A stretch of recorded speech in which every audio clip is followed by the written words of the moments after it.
P K Nawaz ഇന്ന് പ്രതിപക്ഷ നേതാവ് പറഞ്ഞത് സമയം അല്പം വൈകിയെങ്കിലും ചെറിയ ചെറിയ വീഴ്ചകളെയൊന്നും പർവ്വതീകരിക്കാതിരിക്കാൻ പരമാവധി പ്രതിപക്ഷം ശ്രമിച്ചുവെന്നാണ്. പൂർണ്ണമായിട്ടും ഐക്യത്തോടുകൂടി നമുക്ക് ഈ പുനരധിവാസം പൂർത്തിയാക്കാമെന്നാണ് പ്രിയങ്ക ഗാന്ധി പറഞ്ഞത്. പ്രതിപക്ഷ നേതാവ് പറഞ്ഞത് ഒറ്റക്കെട്ടായി നിന്നുകൊണ്ട് പ്രതിപക്ഷവും സർക്കാരിന് പൂർണ്ണ പിന്തുണ നൽകുകയാണ്.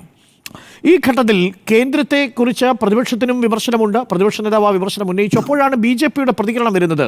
ഇത് കണ്ണിൽ പൊടിയിടുന്ന ഒരു പരിപാടിയാണ് ഇന്നിപ്പോൾ ഈ ടൗൺഷിപ്പിൻ്റെ ശിലാകർമ്മം നിർവഹിച്ചപ്പോൾ മുഖ്യമന്ത്രി നിർവഹിച്ചത് എന്നാണ്. നിങ്ങളങ്ങനെ കരുതുന്നുണ്ടോ പി കെ നവാസ്? ശ്രീ അരുൺകുമാർ, ഞാൻ പ്രതിപക്ഷ നേതാവും പ്രതിപക്ഷ ഉപനേതാവും പ്രിയങ്ക ഗാന്ധിയും ഒക്കെ പറഞ്ഞ വാചകമാണ് ഐക്യ ജനാധിപത്യ മുന്നണിയുടെ ഒരു നിലപാടായി നമ്മൾ നേരത്തെ പ്രഖ്യാപിച്ചത്. ഇത് ഇപ്പോൾ ഇന്നത്തെ ഒരു സായാഹ്നത്തിൽ മാത്രമല്ലല്ലോ. ഈ ദുരന്തം ഉണ്ടായ മൊമെൻ്റ് മുതൽ ഈ നിമിഷം വരെ ഐക്യ ജനാധിപത്യ മുന്നണി എടുത്ത സ്റ്റാൻഡ് അതാണ്. ഞങ്ങൾ ആ ജനതയോടൊപ്പം ചേർന്ന് നിൽക്കുകയാണ്. സർക്കാരിനോട് കൈകോർത്ത് നിന്നുകൊണ്ടാണ് അവിടുത്തെ പുനരധിവാസ പ്രവർത്തനങ്ങളിലൊക്കെ ഐക്യ ജനാധിപത്യ മുന്നണി ഇടപെട്ടുകൊണ്ടേയിരിക്കുന്നത്. ഇന്ന് ടൗൺഷിപ്പിന് തറക്കല്ലിടുന്ന ബഹുമാനപ്പെട്ട മുഖ്യമന്ത്രി തറക്കല്ലിടുമ്പോൾ ഒട്ടനവധി ചോദ്യങ്ങൾ, ഗൗരവകരമായ ചോദ്യങ്ങൾ നമുക്ക് മുൻപിലുണ്ട്.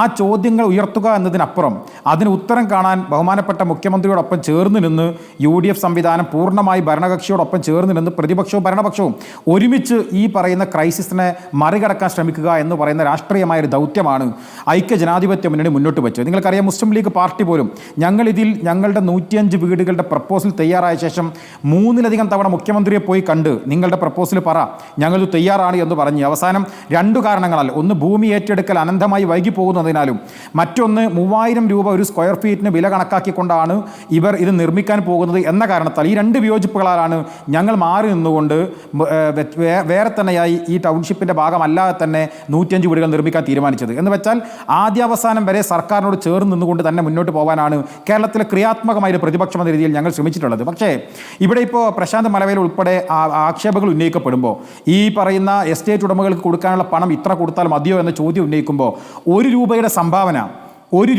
സംഭാവന ഈ കേരളത്തിൻ്റെ ഈ പറയുന്ന ഈ ദുരന്ത നിവാരണത്തിന് വേണ്ടി നമ്മൾ ശേഖരിച്ച 750 കോടിക്കടുത്ത് വരുന്ന തുകയിൽ BJPക്ക് പറയാനില്ല.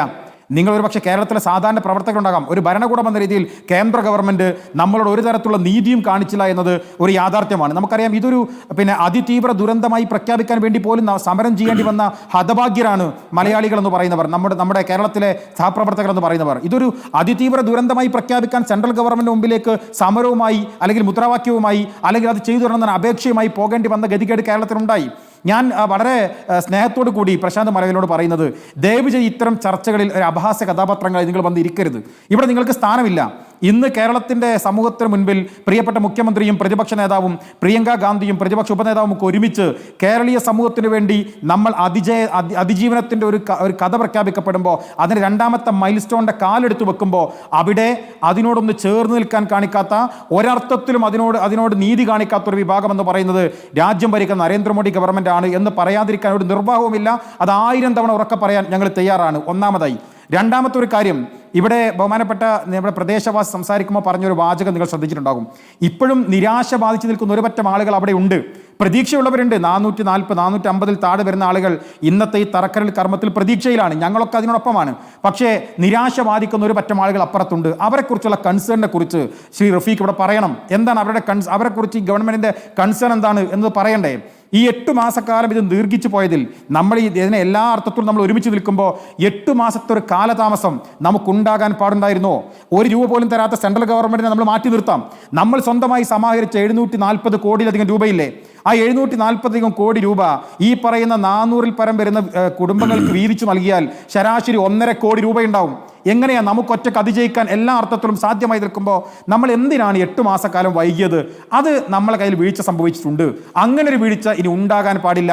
അത് ഗവൺമെൻറ് ഭാഗത്ത് നിന്ന് ജാഗ്രത ഉണ്ടാകണം എന്ന് പ്രതിപക്ഷം ഇതിൽ ഞങ്ങൾക്ക് പറയാനുണ്ട്. അത് മാത്രമല്ല, ഇവിടെ ഇപ്പോൾ മുഖ്യമന്ത്രി തറക്കല്ലിടുമ്പോൾ നമ്മൾ അറിയേണ്ടത്, ഇതേ പഞ്ചായത്തിനകത്ത് ഈ മേപ്പാടി പഞ്ചായത്തിനകത്ത് 1-2 വാർഡുകളിൽ 200ഓളം വീടുകളുടെ പണി ഒന്നെങ്കിൽ പൂർത്തീകരണത്തിലേക്കോ പണി ആരംഭിക്കുകയോ ചെയ്തിട്ടുണ്ട്.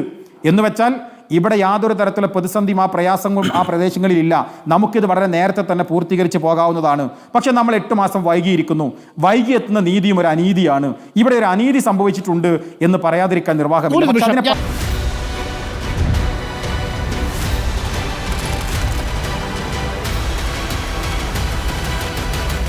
Debate with Dr. Dr. Arun Kumar.